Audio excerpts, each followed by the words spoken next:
দুর্গাপূজার সময় মা দুর্গার চরণ থেকে সংগ্রহ করে বাড়িতে নিয়ে আসুন এই বিশেষ একটি জিনিস।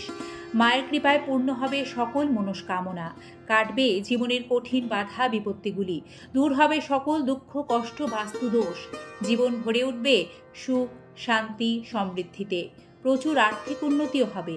নমস্কার বন্ধুরা, জ্যোতিষশাস্ত্র অনুযায়ী দুর্গাপুজোর দিনগুলিতে কিছু শাস্ত্রীয় টোটকা মেনে চললে সারা বছর শুভ ফল পাওয়া যায়।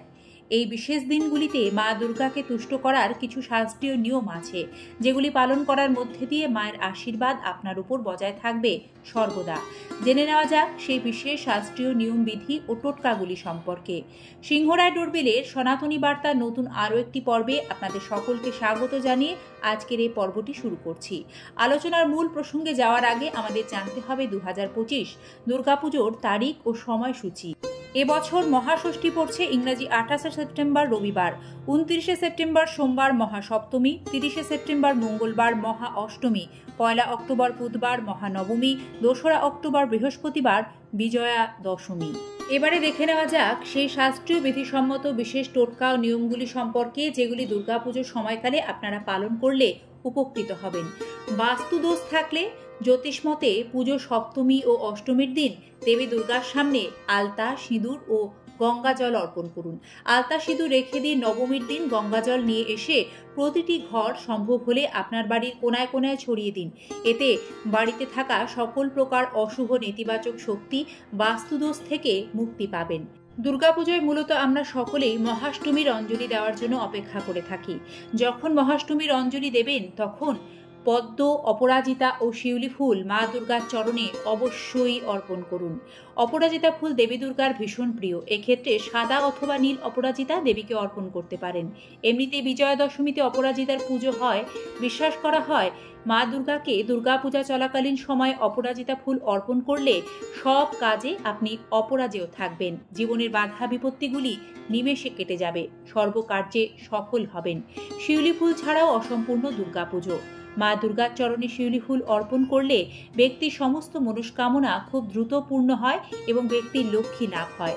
আমরা সকলেই জানি দুর্গাপুজোর সময় যখন সন্ধি পুজো হয় তখন 108টি পদ্ম ফুলের প্রয়োজন হয়, আর এই পদ্ম ফুল ছাড়া কিন্তু মা দুর্গার পূজাই অসম্পূর্ণ।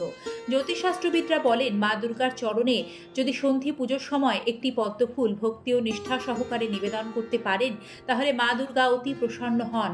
আপনি জীবনে সর্বসুখ লাভ করবেন, পূর্ণ হবে সকল মনস্কামনা মায়ের আশীর্বাদ। বাড়িতে কি আর্থিক সমস্যা লেগেই রয়েছে? অনেক চেষ্টার পরেও বিপদ যেন পিছুই ছাড়ছে না। মুক্তি পেতে দুর্গা অষ্টমী তিথিতে মা দুর্গার পায়ের কাছে একটি পানের পাতায় কড়ি দিয়ে সেটি বেঁধে রাখুন। পরের দিন অর্থাৎ নবমীতে সূর্য ডোবার পর সেই পান ও কড়ি নদীতে ভাসিয়ে দিন। ভেসে যাবে আপনার জীবনের জটিল সমস্যাগুলি। আরও অনেক সমস্যা থেকে মুক্তি পাবেন। আর্থিক বাধা কেটে গিয়ে হবে আর্থিক উন্নতি। বন্ধুরা, এক্ষেত্রে খেয়াল রাখবেন যে পানটি আপনি এই টোটকায় ব্যবহার করছেন সেই পানটি কাটা ছেঁড়া ফাটা থাকা চলবে না এবং কড়িটিও হতে হবে নিখুঁত। বন্ধুরা, আর্থিক সংকট দূর করতে এই দুর্গাপুজোর একটি চমৎকারী উপায় আছে। সেটি হলো দুর্গাপুজোর সময় মা দুর্গাকে তুষ্ট করতে একজোড়া ফুল সমেত লবঙ্গ এক টুকরো নতুন হলুদ রেশমি কাপড়ে রাখুন। এবার এর মধ্যে 5টি ছোট এলাচ ও 5টি গোটা সুপারি দিয়ে এই হলুদ কাপড়ের পুঁটুলি মা দুর্গাকে নিবেদন করুন।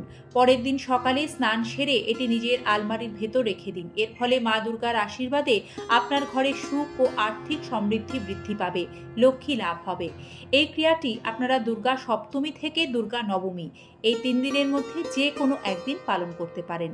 বন্ধুরা, চাকরি বা ব্যবসায় যারা বারবার বাধার সম্মুখীন হচ্ছেন, জ্যোতিষবিদরা বলেন এমনটা অনেক সময় জন্মছকে গ্রহগত দোষ ত্রুটির কারণে হয়। অনেক সময় দেখা যায় বহু পরিশ্রমের পরেও চাকরি বা ব্যবসার জায়গায় মন মতো ফল পাওয়া যায় না। নতুন কোনো কাজ শুরু করলে বারবার বিফল হয়, হতাশার সম্মুখীন হতে হয়। এই সকল সমস্যা থেকে মুক্তি পেতে দুর্গাপুজোর সময় প্রতিদিন একজোড়া ফুল সমেত লবঙ্গ নিয়ে তা আপনার মাথার ওপর দিয়ে 7 বার ঘুরিয়ে নিন। এরপর এই লবঙ্গ দুটি মা দুর্গার পায়ে নিবেদন করুন। এর ফলে আপনার চাকরি সংক্রান্ত সমস্যা বা ব্যবসা সংক্রান্ত সমস্যা মিটে যাবে। কর্মসংস্থানের দিকটি ভালো হবে, আপনি পছন্দ মতো ভালো কাজ পাবেন। কর্মসংস্থান ভালো হলেই আমাদের জীবনে আর্থিক উন্নতি প্রবাহ বৃদ্ধি পায়। এছাড়াও মায়ের চরণে যে অপরাজিতা ফুল আপনারা নিবেদন করবেন, তার মধ্যে থেকে একটি অপরাজিতা ফুল বাড়িতে নিয়ে এসে রাখুন। বছরভর এটি আপনার কাছে রাখলে এতে বলা হয় মনের জোর বাড়ে, মায়ের কৃপা আপনার উপর বজায় থাকবে। যে কোনো শুভ কার্যে যাওয়ার আগে সে ফুল সাথে নিয়ে বেরোবেন, ফলে আপনি অপরাজেয় থাকবেন, বিজয়ী হবেন। দুর্গাপুজোর সময় যে কোনো একদিন একটি ঘিয়ের প্রদীপ মা দুর্গার সামনে অবশ্যই জ্বালিয়ে দেবেন, এতে আপনার ও আপনার পরিবারের কল্যাণ হবে। খেয়াল রাখতে হবে বন্ধুরা, দুর্গাপুজোর সময় ভুল করেও আপনার বাক্য দ্বারা কেউ যাতে কষ্ট না পায়, তাই অযথা কারো সাথে তর্ক, বিবাদ, ঝগড়া, ঝামেলায় জড়াবেন না।